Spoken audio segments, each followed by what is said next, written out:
guys, sa wakas narating namin yung lighthouse ng Humalig. Ayan, napakaganda.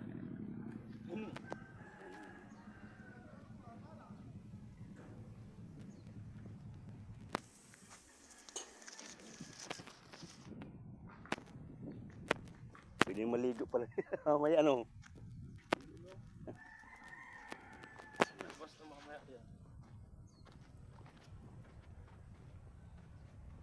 Hindi mamayang hapon. Bas.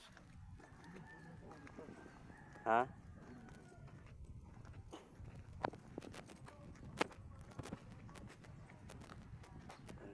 Ay, oh, dito pala. Oh. Kaya nga, di ba? Mas malapit dito kaysa doon.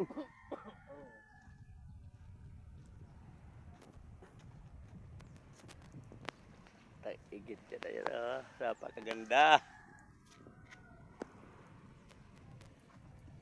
Nag-udo si Papaya.